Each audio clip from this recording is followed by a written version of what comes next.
નમસ્કાર મિત્રો, સ્વાગત છે આપ સર્વનું તમારી પોતાની યુટ્યુબ ચેનલ વિદ્યા શાળામાં.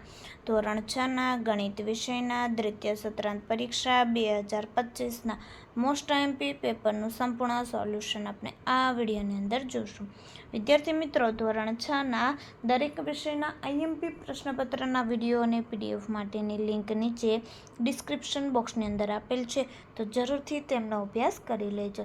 શરૂઆત કરીએ ધોરણ 6ના ગણિત વિષયના દ્વિતીય સત્રાંત પરીક્ષા 2025ના મોસ્ટ આઈએમપી પેપર સાથે. જોઈએ આપણે પ્રશ્ન 1. નીચે આપેલ દાખલા ગણો 4માંથી 3 જેમના ગુણ 6. નંબર 1, 3 પંચમાંશનો સમ અપૂર્ણાંક શોધો. એ છેદ 20 છે, તો એમને ગણતરી અહીં આપેલી છે. ત્યાર પછી બી અંશ 9.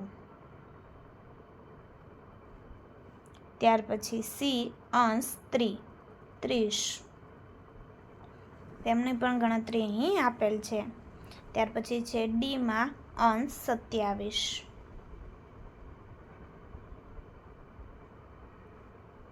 પ્રશ્ન 2 એ નીચેના અપૂર્ણાંકની સરખામણી કરો અને યોગ્ય સંકેત ચોરસમાં દર્શાવો. નંબર 1, 6/10 અને 4/5, તો આવશે less than.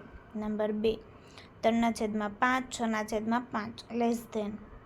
Number 3, 2/4, 3/6, equal. Number 4, 7/9, 3/9, greater than. પ્રશ્ન 2 બી નીચેના દાખલા ગણો 3માંથી 2 જેમના ગુણ 6. નંબર 1, શ્રી રાજન 24 વર્ષની ઉંમરે નોકરી મેળવે છે અને 60 વર્ષે નિવૃત્ત થાય છે.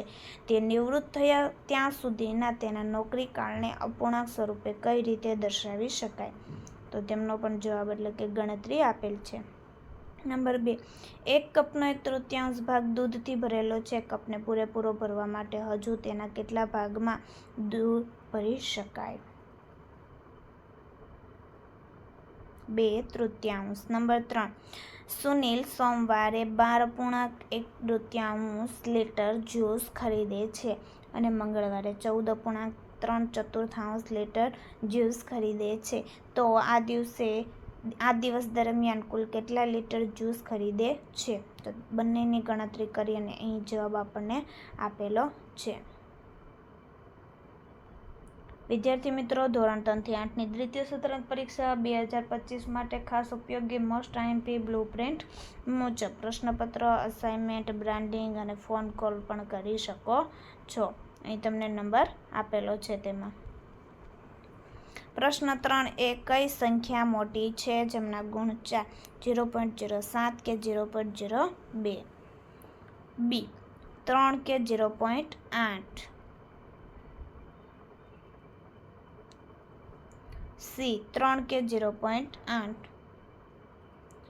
ત્યાર પછી ડી 1.23 કે 1.2.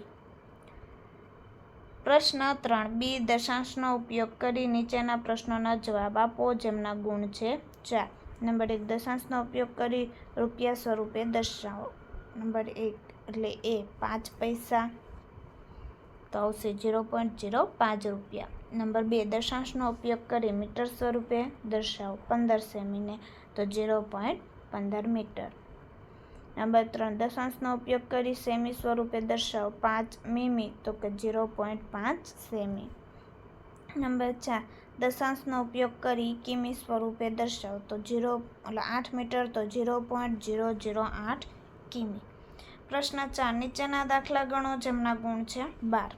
નંબર 1, રસીદે ગણિતની ચોપડી માટે ₹35.75 અને વિજ્ઞાનની ચોપડી માટે ₹32.60 ખર્ચ્યા. તો રસીદ દ્વારા ખર્ચવામાં આવેલી કુલ રકમ શોધો. તો અહીં ગણતરી આપેલ છે, તો 68.35 ખર્ચ કર્યો. નંબર 2, રાધિકાની માતાએ તેને 10.50 અને તેના પિતાએ તેને 15.80 આપ્યા. તો રાધિકાના માતા પિતા દ્વારા રાધિકાને આપવામાં આવેલી કુલ રકમ શોધો. નંબર 3, નર્સરીને 3 મીટર 20 સેમી કાપડ તેના શર્ટ માટે 2 મીટર 5 સેમી કાપડ તેના પેન્ટ માટે ખરીદ્યું. તો તેના દ્વારા ખરીદવામાં આવેલ કાપડની કુલ લંબાઈ શોધો. તેમની પણ ગણતરી કરી અને અહીં જવાબ આપેલો છે, જે તમે અહીં જોઈ શકો છો. નંબર 4, નરેશ 2 કિલોમીટર 35 મીટર સવારે 1 કિલોમીટર 7 મીટર સાંજે ચાલ્યો, તો નરેશ કુલ કેટલા અંતર ચાલ્યો? તમે ગણતરી કરી અને અહીં જવાબ આપેલો છે. પ્રશ્ન 5, આપેલ માહિતીને કોષ્ટકમાં ગોઠવો જેમના ગુણ 6. તો અહીં જે આવૃત્તિ ચિહ્નો આપેલા છે એટલે માહિતી આપેલી છે, જેને તમારે આ રીતના કોષ્ટકની અંદર ગોઠવવાના છે. બાળકોની સંખ્યા, આવૃત્તિ ચિહ્ન અને દંપતીની સંખ્યા. ત્યાર પછી છે નંબર 2, તેને પણ આ રીતના આવૃત્તિ કોષ્ટકમાં તમારે દર્શાવવાનું છે. રમતનું નામ, આવૃત્તિ ચિહ્ન અને તેમની સંખ્યા. પ્રશ્ન 6, નીચેના ચિત્ર આલેખનું અવલોકન કરી પ્રશ્નોના જવાબ આપો જેમના ગુણ 8. અહીં ચિત્રના આલેખના પ્રશ્નોના જવાબ લખવાના છે. નંબર 1, કયા ગામમાં સૌથી ઓછી સંખ્યામાં ટ્રેક્ટર છે? તો કે ગામ ડીમાં. નંબર 2, કયા ગામમાં સૌથી વધારે સંખ્યામાં ટ્રેક્ટર છે? તો કે સીમાં 8 ટ્રેક્ટર. બી ગામની સરખામણીમાં સી ગામમાં કેટલા વધારે ટ્રેક્ટર છે? તો કે 3. નંબર 4, આ 5 ગામમાં કુલ કેટલા ટ્રેક્ટર છે? તો કે 6 + 5 + 8 + 3 + 6 28. નંબર 2, સહશિક્ષણ આપતી એક મિડલ સ્કૂલ એટલે મધ્યમ શાળાની દરેક શ્રેણીમાં છોકરીઓની સંખ્યા આપેલ ચિત્ર સંખ્યામાં આલેખમાં ચિત્રિત કરેલ છે. જોઈએ તેમાં. નંબર 1, કઈ શ્રેણીમાં સૌથી ઓછી સંખ્યામાં છોકરીઓ છે? તો કે 6 છોકરીઓ છે. શું શ્રેણી 4માં અને 5માં 5 કરતાં છોકરીઓની સંખ્યા ઓછી છે? ના, શ્રેણી 4માં શ્રેણી 5 કરતાં છોકરીઓની સંખ્યા ઓછી નથી. ત્યાર પછી છે નંબર સી, શ્રેણી 7માં છોકરીઓની સંખ્યા કેટલી છે? 12. ડી, કઈ શ્રેણીમાં સૌથી વધુ સંખ્યામાં છોકરીઓ હશે? તો 1માં 24 છોકરીઓ. પ્રશ્ન 7 એ, જોડકા જોડો જેમના ગુણ 5. દરેક બાજુનું માપ 2 સેમી છે. આકારને તેની પરિમિતિ સાથે જોડો. જોઈએ નંબર 1 ને તો 28 semi, number 2 12 semi, number 3 20 semi, number 4 24 semi, number 5 8 semi. પ્રશ્ન 7 માગ્યા મુજબ ગણતરી કરો. તો અહીં જે દાખલો આપેલો છે, સવાલ તેમની ગણતરી કરીને અહીં આપેલ છે. ત્યાર પછી છે પરિમિતિનો કોઈ દાખલો. નંબર 2, 3 ચોરસ આકૃતિ મુજબ જોડાયેલા છે. તેની બાજુઓ 4 સેમી, 10 સેમી અને 3 સેમી છે. તેની પરિમિતિ શોધો. 54 સેમી. ત્યાર પછી છે નંબર 3ની પણ અહીં દાખલો આપેલો છે અને ગણતરી કરીને પણ આપેલું છે. ક્ષેત્રફળ શોધીને. પ્રશ્ન 7 કોયડાનો ઉકેલ શોધો. 2માંથી 1 જેમના ગુણ 4.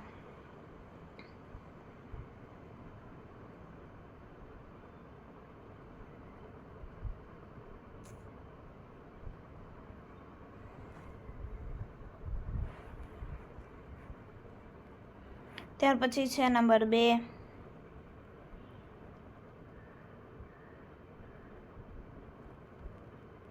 ત્યારબાદ આપણે જોઈએ પ્રશ્ન 8, ચલનો ઉપયોગ કરીને આપેલ પરિસ્થિતિનું સામાન્યીકરણ કરે છે જેમના ગુણ 5.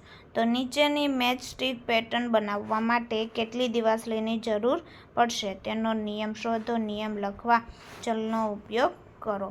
જે અહીં આપેલ છે, જે તમે જોઈ શકો છો. પ્રશ્ન 9, નીચેના પ્રશ્નોના જવાબ આપો જેમના ગુણ 4. એ, લંબચોરસની અંદર આવેલા ત્રિકોણની સંખ્યા અને વર્તુળની સંખ્યાનો ગુણોત્તર તો 3:2.